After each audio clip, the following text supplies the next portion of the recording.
Welcome back to the Guna Fanzine Arsenal Women podcast. We're coming to you after a win, after Arsenal beat Brighton 1-0. Marissa Olislagas' own goal. I was reading earlier, I think it was the fifth or sixth own goal that Arsenal have benefited from in this calendar year, which is quite the stat. There have been quite a few. Daisy was watching it back earlier. Izzy was with me in the press box. So Izzy, we'll start with you. I mean, I sort of mentioned this to Rene after. Was it just a feeling of relief in the changing room? And I think that was the overriding emotion all round. Yeah, I think you're right all round, amongst fans, staff, players. I think everyone just knew that those 3 points were so needed and wanted. And no matter how they did it, they got it over the line. Maybe not in the most convincing style that we've seen Arsenal beat Brighton in previous seasons. But yeah, 1-0 or 5-0, it doesn't matter. It's 3 points. So yeah, I definitely think that was the resounding thing to come out of it. Yeah, Daisy, what sort of stood out to you, if anything? Was it almost not conceding late on? Because you've written for the Gooner earlier that there was a lot of parallels with the Villa game, which I completely agree with. And I was talking to people at halftime and saying you can just see either a set piece goal or a counter attack goal. But Brighton, apart from sort of a couple of good saves from Van Domselaar, I don't think we were perhaps as nervy as we thought we might have been in that second half. Arsenal overall, it was very stop-start, but they saw it out quite well. Yeah, very different watching it back, I feel, because the nerves weren't there because I feel like I obviously knew what was going to happen. Having watched it in the stadium, I might have been a little bit more nervy, but I tried to get sort of a consensus from those who were there and most compared it to that Villa game. Definitely, I think Brighton have a very strong defence. So in terms of what we were expecting from Arsenal, potentially not as many goals. So I didn't put in my piece too much of a concern about the amount of goals that were scored in general over the past few games, definitely. But in that specific one, I thought they were really good. Obviously, the own goal was unlucky, but apart from that, their defence was pretty solid. And at the other end, I think we were as well. Obviously, improved a performance from Daphne Van Domselaar, which definitely helped. But yeah, I think in terms of the Villa game, we weren't tested as much. I think Villa had a lot more chances and probably could have scored earlier on, and they controlled the game a little bit better. We had a lot of the possession, I think, in this game, so we probably had a lot more of the ball and a lot less playing it around the edge of the box and kind of keeping it in the defensive third, which I obviously Rene's talked about and has been a concern, especially in that Lyon game, where every time we had the ball in the defensive third, we thought there was gonna be a turnover and a chance created, but not so much in the Brighton game. So yeah, obviously it's not the best result that we could possibly get, but it is a win, and that is the main thing, I think, looking at it after it's happened. Yeah, Van Domselaar player of the match. That was put to Dario Vidosic after saying, "Well, you can't have done badly, Brighton, if you're going to Arsenal." And Vidosic pointed out, "Yeah, going to the home of the European champions, which everyone liked. Just slip that in there." But I think that probably sums up where Arsenal are at the moment, where a goalkeeper's getting player of the match against, a mid-table side essentially. Yeah, definitely. I think if you were looking at from a perspective of Arsenal being European champions and not considering the form that we'd had prior, you probably would have looked at that as a poor performance and said Arsenal should have scored. We scored five last season, then we went away in that weird run of form where we struggled and lost 4-2. But yeah, if you were taking it as a single game, you'd probably look at it as a bit disappointing. And obviously, we're still not creating the chances. We've still got some problems to address there. And we said last week on the podcast, we could probably name so many problems that Arsenal have to solve, and we can't probably go into that Brighton game and solve all of them at once. But a big one was defensive errors and mistakes. And obviously, Van Domselaar had a better performance, and that is a positive. As much as it's not the best thing that your goalkeeper gets player of the match, it is when you look at the performance that she had against Lyon and the improvements that were made, and that was very much needed in terms of confidence in the back line as a whole. And yeah, I guess we'll just solve one problem every single week, and in a few games' time, we might be able to get back to the Arsenal that we saw under Rennie last season. Yeah, it did feel like from the start, Izzy, in terms of Arsenal just getting into positions and just getting a little bit stuck on the edge of the box. I don't know what you made of that. And they tried to speed it up. They tried to, particularly with Olivia Smith, to hit her with those sort of quick switches of possession. So there were maybe a couple of new ideas, but I think there was still probably for Arsenal fans just too much sort of slow play around the box and maybe still too predictable as well. Yeah, I think there's a couple of things there. I think that the passing around the box, everyone's just shouting shoot the whole time, and it's been happening match after match at the moment. And I've said it as well. I just do think that some of those players need to be a little bit braver when taking those chances, because quite often the chance is there. And I think if they did shoot, they'd be able to get something, at least a shot on target. And you're just then, you're challenging the defence a little bit more than if you're just passing it around the box, which is very common of this Arsenal way of playing. And then, yeah, I think, they seem to be trying to cross the ball to Olivia Smith at points, and she's just not got that height to get on the end of it. So she was either jumping up and the defender would get there first, or she just wasn't being able to get that high in time, and the ball would go out for a goal kick. So I think, it's a shame to see that, because she has the pace to get into the right positions, but couldn't get her head on it. They were also trying to sort of cross the ball a bit lower, because I guess Brighton were a little bit more aerially strong than they thought, and that didn't work as well as they would have hoped, I imagine. And so I think that probably needed to be changed a bit sooner too.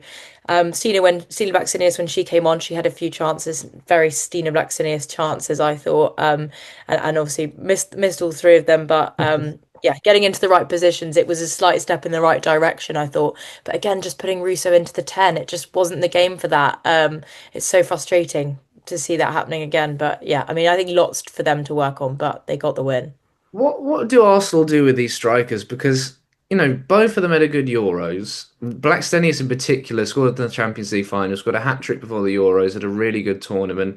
Obviously, comes back, starts on the bench, probably expected. She gets into these good positions. Her movement is so clever, and I thought it was really good yesterday.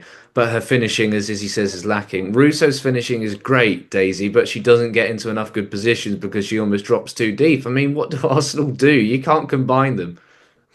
Yeah, it's a really difficult situation, and I do think this is another problem. Just to add to the list that we clearly need more of, is playing to players' strengths. Izzy touched on it there. The Olivia Smith thing, I think, is very similar with Russo, and it's why she struggled so much at the start of last season. Is we didn't play to her strengths. It seems like when we play the system that suits Russo, we should have had Blackstenius on, and when we play the system that suits Blackstenius, we should have had Russo on. I don't know if that's just coincidental, and Renee seems to be insistent on somewhat in the game, deciding that now's the time for Russo to be in the 10. I'm not sure if it's just to keep her on the pitch because of the strengths that she has elsewhere. It seemed like we were playing a lot more to her feet from what I've seen from playing the match back, and I think that's probably not because of Russo and trying to impact the attacking side, but more to protect the defence and not play out from the back and pass around the back so much. So in doing that, you kind of nullify Russo in those lethal positions, in those striking positions. I think one way you could improve overall in terms of the attack is probably have more runners in the box. We've had so many times it recently. I think the first time we did it against Manchester City in the second half, Mariana Caldente was there and scored a goal.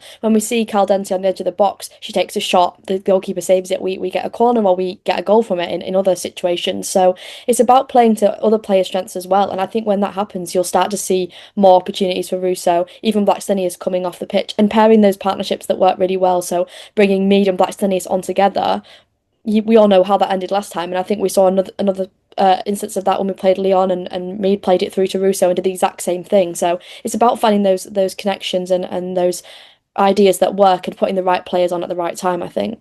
Still, in my opinion, Arsenal lack that big physical presence, either out wide as you look at Lena Hurtig, that they're quite not similar Arsenal's four wingers, but none of them sort of stands out physically in that way. I think Caitlin Ford's probably almost the best physical player in terms of her defensive work. Bev Mead very good as well. But you look at Lena Hurtig, you look at Michelle Agyemang at Brighton, offers a bit of that physicality. Chelsea of Myra Ramirez, Manchester City of Bunny Shaw. You've struck the jackpot there because she can do everything. She can do the hold up play. She's a great finisher.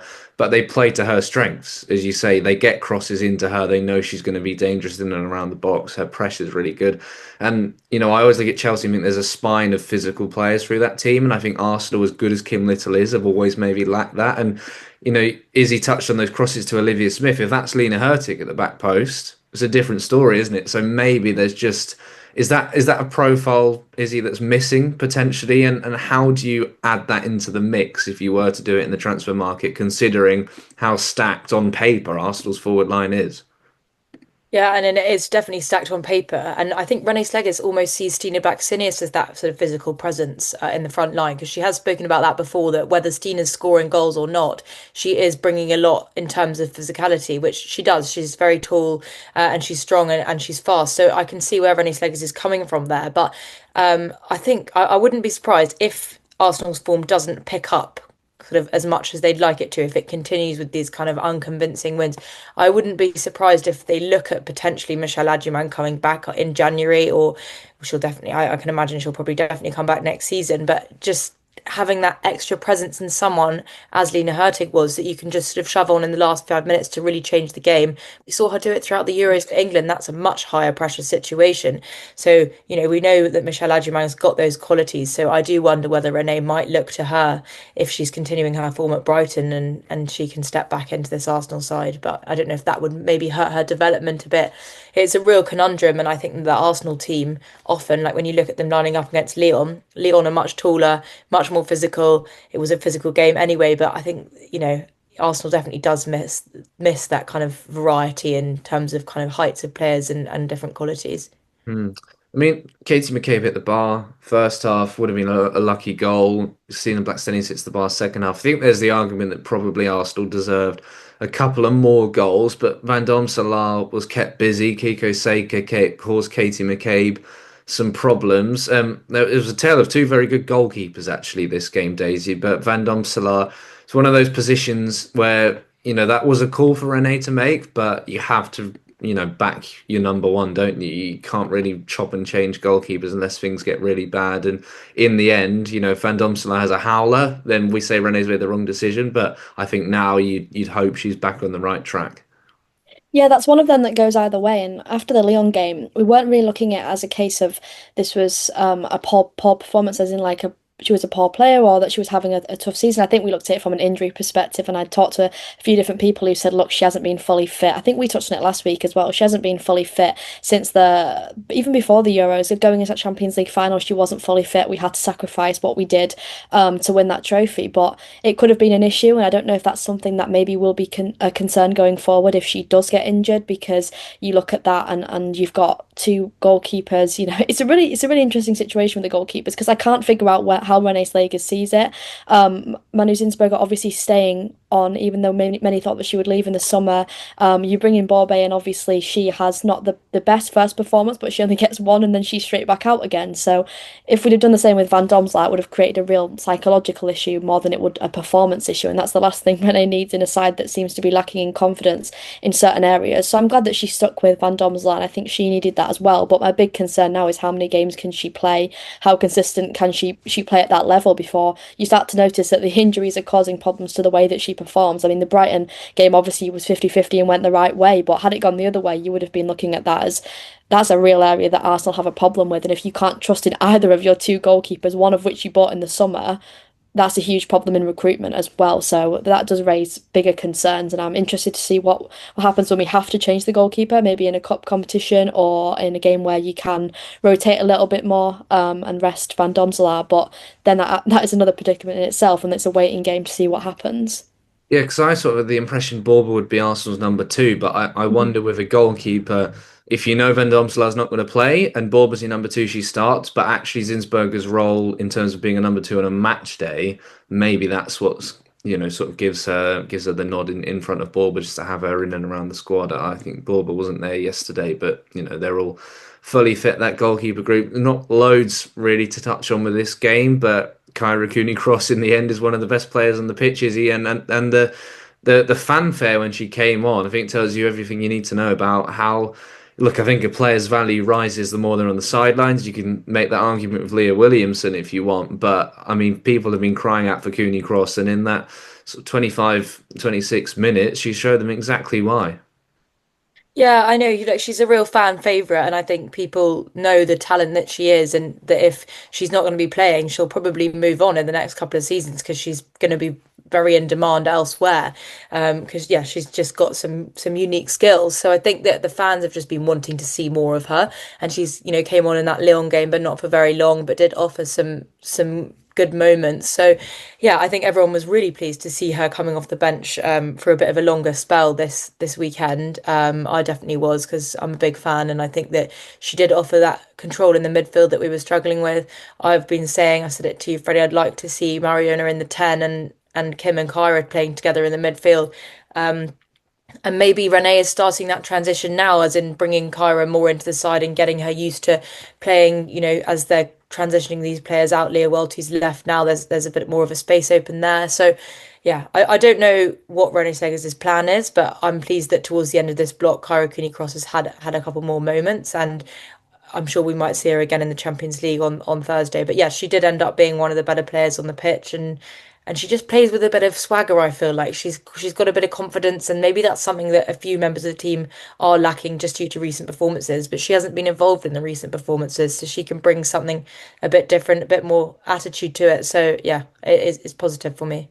Yeah, there was one misstep where she completely didn't try and chase down a pass that ended up going out for a throw in, which was just really weird. But apart from that, I don't think she put her foot wrong. And Daisy, Mariona Caldente, I mean, Smith nearly scored from one of the first half set pieces, I think, where it was flicked on by Ford and Smith fired it over. Now, you can do a clever set piece routine once. You can't do it 3 times and hope it's then going to work. You have to have others up your sleeve. And what Kyra does bring as well is a set piece taker, and she was taking the corners and the free kicks, and that helped change things up too. Because set pieces wise, Arsenal be lacking a little bit probably in both boxes.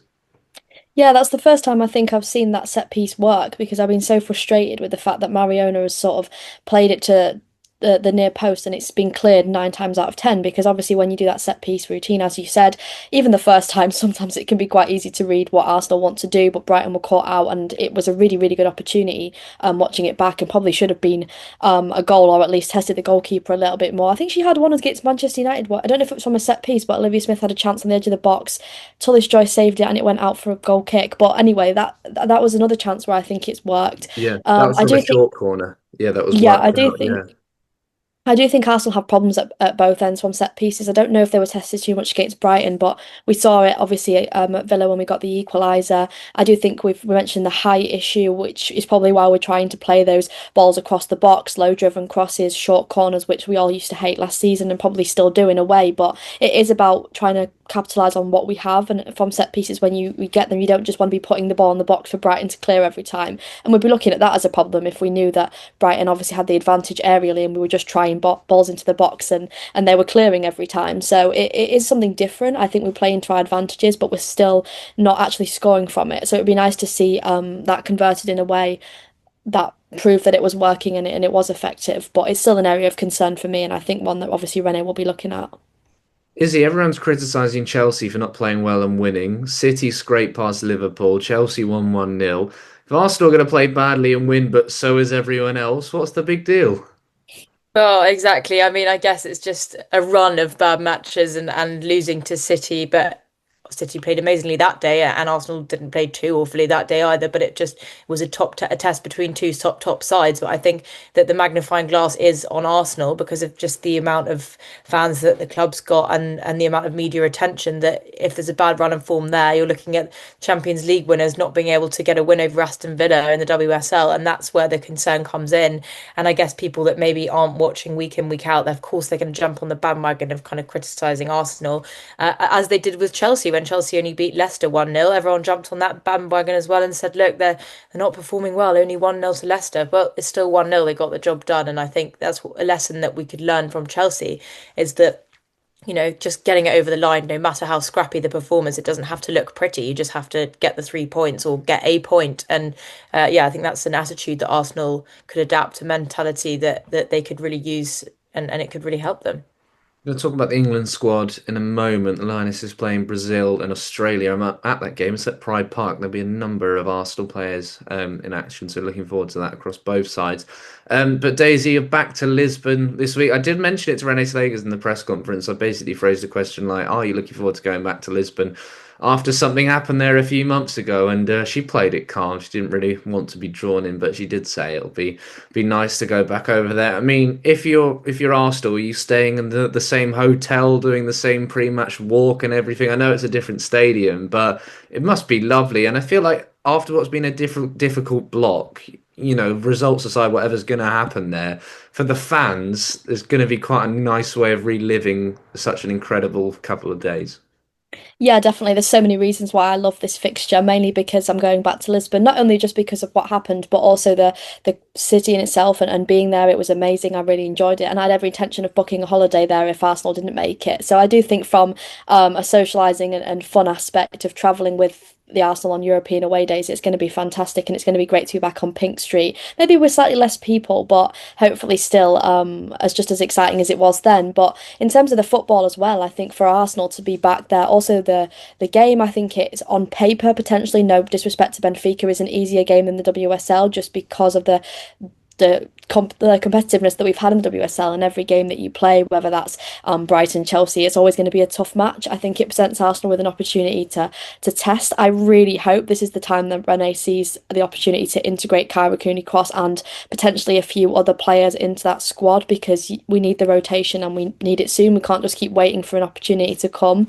And I think it's not going to be disrespectful to Benfica to change a few players, because we have a strong squad and we have a lot of ability in there. So maybe we see some different players, and I hope the first one on that sheet is Kyra Cooney-Cross. But really excited for the game. I think Benfica, on the other hand, are probably going to look at this as this isn't the strong Arsenal side that took on Barcelona in that final. You know, we have mistakes in us. We do have defensive lapses of concentration. So Benfica definitely could challenge Arsenal, and that's something that they need to be wary of, not going in it too confident, and just being respectful of the opponent, and also trying to build on the form that we've seen, and hopefully a bit more of a confident victory than what we saw against Brighton as well. Yeah, so I mean, it's a decent Benfica side, joint top of the Portuguese league, a number, as you'd expect, of Portugal's international players. They've caused England some problems in games. I know they had a difficult Euros. Cristina Martin Prieto, Spanish forward, plays for them, scored against Portugal in the Euros, and Denmark's Caroline Moller as well, playing up front, and yeah, a number of sort of Portugal stars as well. So not an easy one, but it does feel like. I don't know if you approach the Champions League differently because of this league phase, and maybe you're a bit more conscious of being down towards the bottom. But like I said last week, Arsenal played one of the best teams in the competition, and I know Arsenal should be one of the best teams in the competition, but their games get easier now, until they get through, because I know Bayern Munich got battered by Barcelona, and we were talking about this, Izzy, weren't we? It's Lyon and Barca look like the outstanding two sides here, and with what's been a very long block of fixtures in which Rene's barely rotated, which I think will put up there in terms of the factors of why it's not really worked. This does, as Daisy says, feel like a good opportunity to do so. But then we said that about the Brighton game, and it wasn't the case. So who knows? Yeah, I mean, it's just, maybe a change of scene, change of country, a bit nicer weather, maybe. Just, I think sometimes you just need that clean slate. And as you said, quite nice to go back to Lisbon. It might be a bit of a confidence boost for the squad. You never know what psychologically is going to work. And it does seem that psychology is a little bit of the problem with the team. They're just not looking confident. They're not firing on all cylinders like we've seen them do before. So I think, yeah, it'll be really interesting to see if that kind of change of competition even improves things, because look, they lost to Lyon, but that's losing to Lyon, that's different. That's not a marker of how their Champions League campaign is going to go. So I think, yeah, playing Benfica, it's hopefully exactly what Arsenal need to get back on track just before the international break, go away and come back feeling refreshed and a bit confident. I think the league phase, I was talking to Adam Salter about it yesterday, is it kind of lends itself to helping out Arsenal in the WSL, and vice versa, because it's just one game. You don't have the chance to go and have a do-over in the second half, in the week after, like Arsenal are so used to and so good at. So yeah, it definitely helps, and I think that it'll hopefully turn Arsenal into a little bit more of a ruthless side who can just get the job done in 90 minutes, like we can see the likes of Chelsea and Barcelona doing. So fingers crossed. Yeah, I agree. Because in that middle of the group stage, you end up playing the same team twice in basically 2 weeks, and that sometimes isn't the most exciting, especially when there's some sort of mismatches. I think that was Juventus for Arsenal, which was actually quite good fun, those two games, although very cold in Biella. Make sure you get yourself a Super Bock, Daisy. One of my highlights of Lisbon, one of the best beers in the world, and I'll be incredibly jealous of that. The weather might not quite be as warm, but I mean the amount of hills in that city, you've got to be, the cardio is going to be kicking. Yeah, definitely. I've heard that it's going to be 24 degrees. So if it's anything like that and it's not like what it is here, that's already a positive start for me. But yeah, let's see how different it is. Different time of year as well. So it might be less touristy potentially. But not going to know what's hit them, because I still think there's quite a lot of traveling gooners coming. So looking forward to that one. It's one of the most popular ones, I think, of the three that people were going to do.